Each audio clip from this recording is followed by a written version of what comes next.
Welcome to the cave. My name is Kovaris. Welcome back. Today I will be cutting this, some may call a ruby, some may call a sapphire.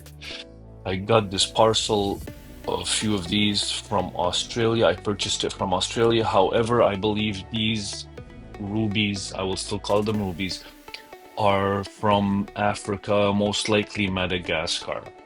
They are not super high quality, but they're still very, very good. Nice color, well formed, um, beautiful all around.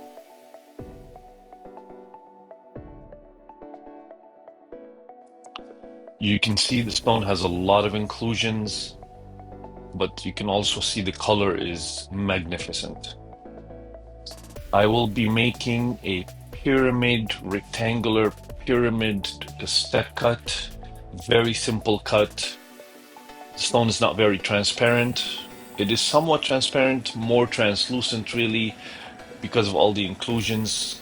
That's what makes it not so transparent, but this cut will suit it very well. It's a very simple cut, but I want to be as precise as possible.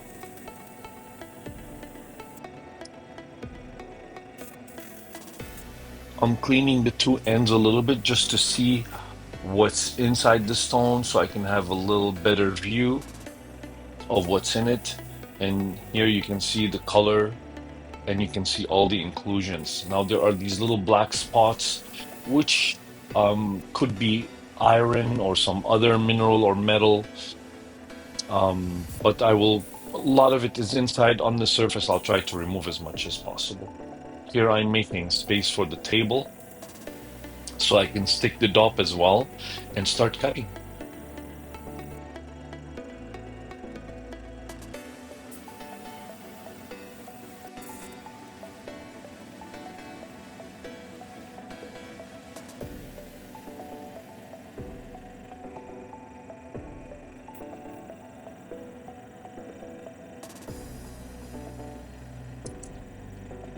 And I am cutting on a 1000 grit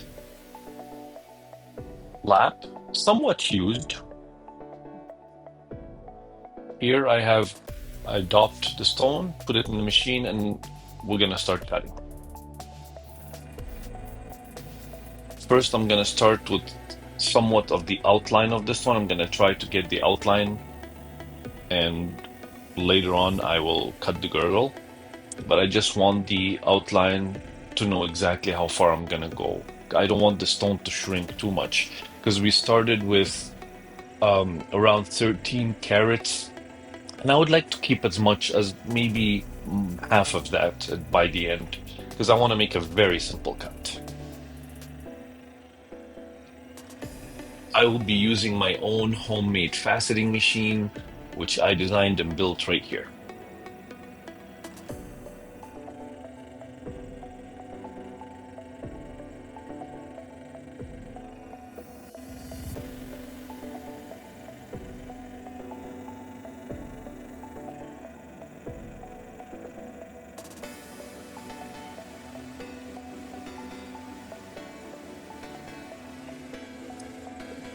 This will be a very simple stone to cut, but I would still like it to be very symmetrical and I want it to look good. And I would like to show off the color of this stone. And here you can see while it's cutting, I'm sort of sneaking in cutting a bit of a cabochon there. And that's a different type of stone. It's a sapphire from China. And I got that parcel in China, but that's another story. Back to our stone.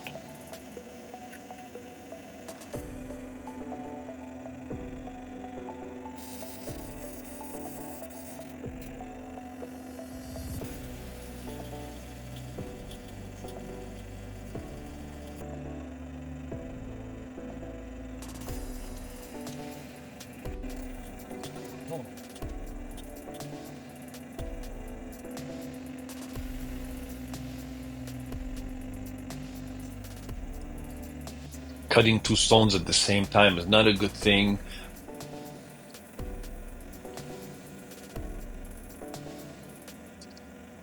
Okay, here I'm doing the ends of the outline, both ends, and I'm gonna start cutting in the first facets on the pavilion. I'm going to do, I believe, 4 facets per tier, um, and go in step cut. So I'm choosing an angle which I can still have enough of the stone, but will still be able to get a meet point or a center point. So it's quite simple, but you can see I have a lot of inclusions, a lot of black spots, those minerals or metals or whatever it is. I should get the stone tested to see where exactly it comes from. I am sure it's an African Madagascar stone, and the person I got it from in Australia, maybe that's where he got it from. But there is no way to make sure unless I send it to a lab, and it's not really worth sending the stone to the lab because it's quite costly.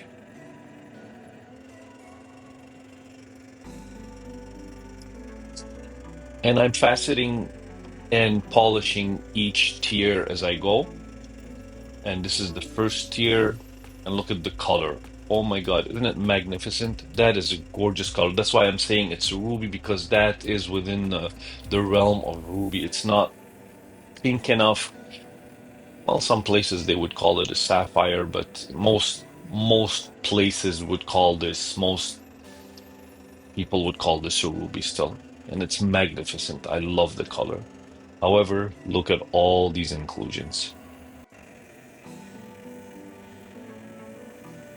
Is it worth cutting the stone like this and faceting it? Usually you would um, cabochon this, but I believe it's worth it because it's still going to be very beautiful, still going to have that sparkle. It won't have that brilliance from within, but it will have that beautiful sparkle and the color. You can see here the pavilion is done. I just need to finish polishing it, and let's see what that looks like.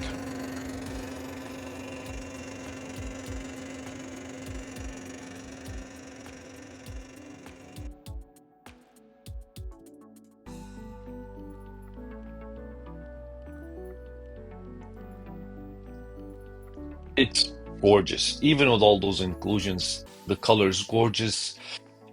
The stone is really nice. You see all those cracks on the surface? That's normal of corundum, which is ruby and sapphire.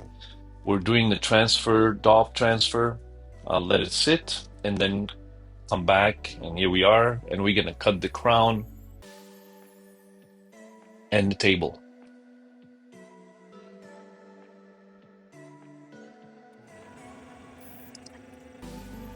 Again, I'm going to do on the crown a facet pyramid, South American style pyramid, not Egyptian style pyramid, on the top, on the crown and the table. And it's a step cut. So I'm going to take my time, and I don't want to lose a lot of the stone. So I'm going very slow on, again, on the 1000 grit lap.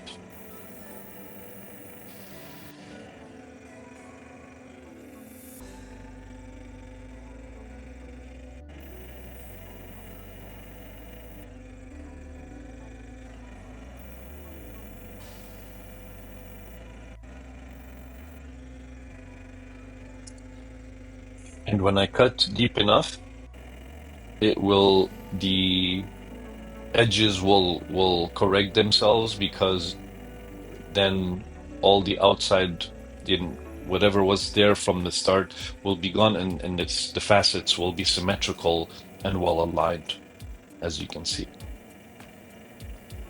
The stone is starting to show off its beauty a little bit more as we go. A lot of inclusions, but yes, I'm very happy with what I see. I think this was a good decision to facet the stone.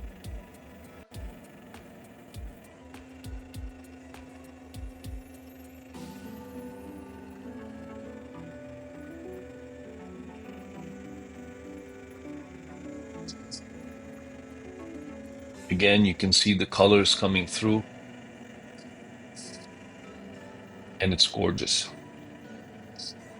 What I'm using to polish is my 60,000 grit resin disc, but I'm spraying it with a cerium oxide water solution, and that's I've since I've started using that a few weeks ago. I find that it works really, really well. I don't want to ruin my bat lap to do these because these are very hard stones and they do wear a lot on them. They wear out the bat lap quite quickly, and I don't want to do that.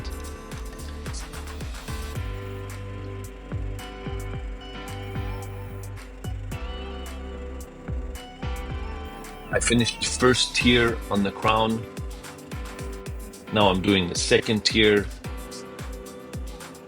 And on the crown, I'm just cutting the tiers first and then polishing.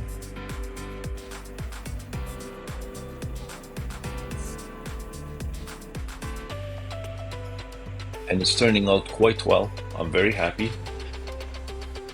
Look at the colors. Oh my God, look at these colors in the stone. Look at that. It's fantastic.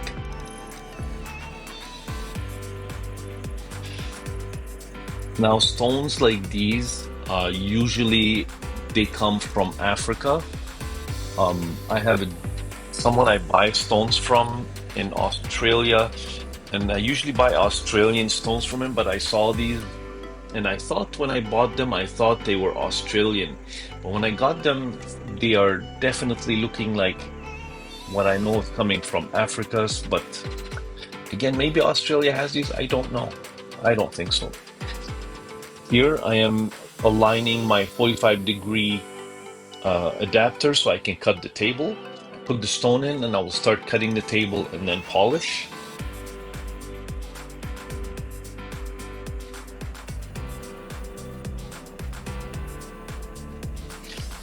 And I can see the table is cutting perfectly. That means the adapter is aligned properly on the lap. And I don't want to take too much off the table.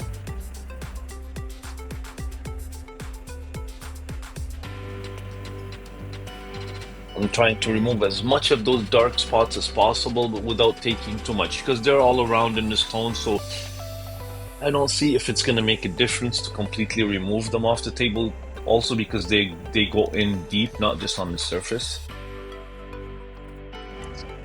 However, you be the judge of that. So let me polish this table and you be the judge of that and let me know what you think. Did I make it the right choice? Did I make a good decision? Is this stone worth cutting? I personally think it is, but who knows? Maybe some of you may not. So let me know, leave me a comment and let me know what you think, what your opinion is. Also what your opinion is about the stones and whether these should be faceted. And if you have any other comments, actually, please just let me know.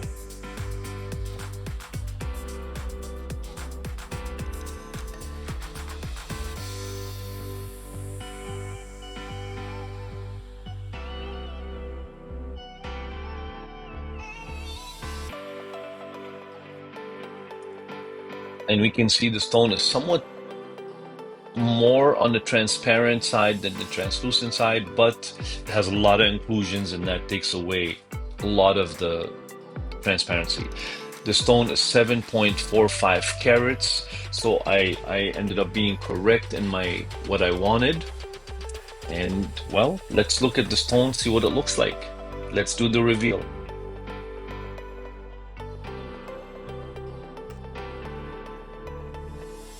And this is beautiful, beautiful stone. I hope you appreciate this video. Please do like, subscribe, and share. Any comments, any suggestions, do let me know. Leave me a comment and I will get back to you. Thank you again for watching. Until next time, bye for now.